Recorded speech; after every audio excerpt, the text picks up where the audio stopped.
viewers, this is ERi-TV English news broadcast for today, Thursday, October 24 at exactly 10:30 p.m. local time here in Asmara. I'm Barsaba Taghla, beginning this broadcast with the major headlines for today. World Farmers' Day observed at Halhala Agricultural Research Center. Congress of YPF-DJ held in Italy.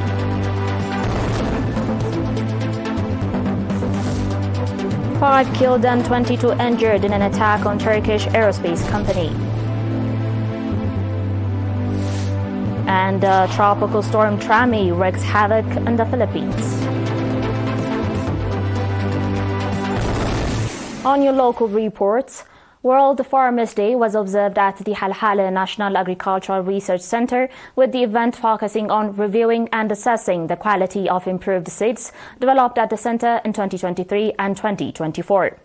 During the occasion, briefings were provided on various topics, including the progress and benefits of the corn and wheat cultivation pilot project, research on vegetables and fruits, land restoration efforts, the enhancement of crop seeds, studies on pests and diseases, preservation of natural resources, research on livestock resources and green fodder production, coordinated land management for cultivation, and nursery center activities.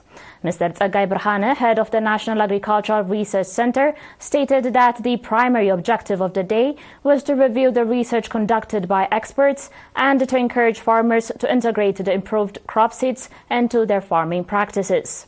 Mr. Birhane Kiflai, a farmer who attended the event, shared that the improved crop seeds provided by the Ministry of Agriculture have significantly boosted agricultural yields. He also called for the continuation of the program to ensure its lasting impact. The event was attended by Mr. Arafaine Berhe, Minister of Agriculture, along with ministry officials, agricultural experts, area administrators, and invited guests. In other news, the Young People's Front for Democracy and Justice organization in Italy held its 6th Congress on 20 October in Milan. During the Congress, the Executive Committee presented a report, which was followed by extensive discussions among the participants. A new Executive Committee was elected for a 2-year term. Mr. Taghlasembet Imam, Eritrea's Consul General, and Mr. Owaifre Medhin, Chairman of the National Committee, provided briefings to the attendees, reminding the organization to strengthen its organizational capacity and participation in the national affairs. Meanwhile, the 50th anniversary of the Bologna Festival was celebrated in Bologna on 20 October. The event, organized by the Media Committee in Italy, was attended by representatives of the Eritrean community in Bologna, members of the National Union of Eritrean Women, and Friends of Eritrea. Participants expressed hopes for strengthening the friendship between Eritreans and the people of Bologna, as well as with Italy in general. In related news, the German branch of the National Union of Eritrean Women held a meeting on 12 and 13 October to review the implementation of its program during the first half of the year. Ms. Luul Tawelde, chairperson of the branch, presented a report which was followed by extensive discussions among the participants. In your last local report, elections for area administrators and managing directors was conducted in administrative areas of Gunzobo and Goble within the Orona subzone. The purpose of the elections was to replace the outgoing officials who had completed their terms. Mr. Haile Mendesha, a representative of the subzone, urged the newly elected administrators and managing directors to serve the community diligently and honor the trust placed in them. The newly elected officials expressed their commitment to serving the people who entrusted them with this responsibility. The viewers will be back shortly with your international reports and more, so please stay tuned.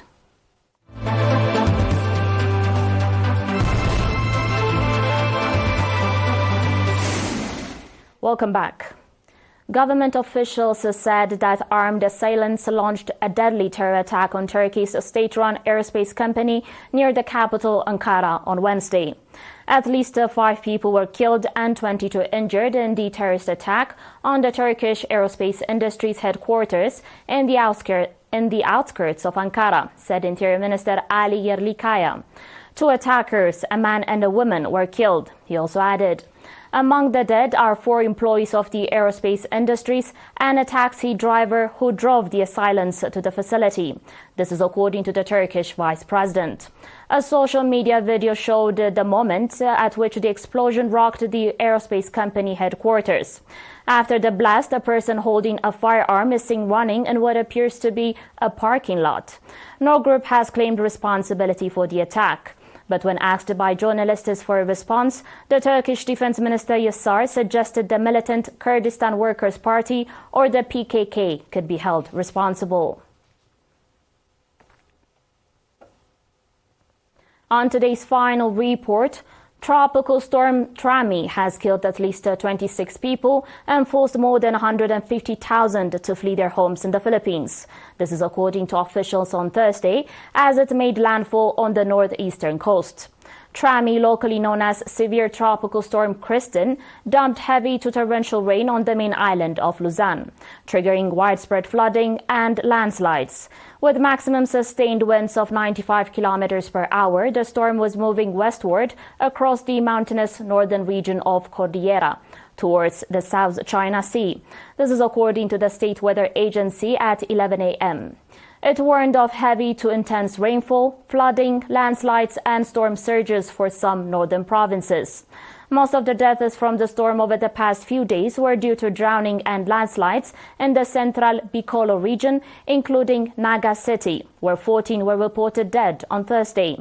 The Philippines typically records an average of 20 tropical storms annually, often resulting in heavy rains, strong winds, and deadly landslides. You're still watching us on ERi-TV, dear viewers, and now recap of the major headlines. World Farmers' Day observed at Halhale Agricultural Research Center. Congress of YPF-DJ held in Italy.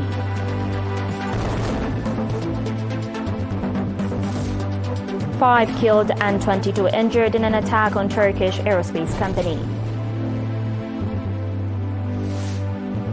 And tropical storm Trami wreaks havoc in the Philippines.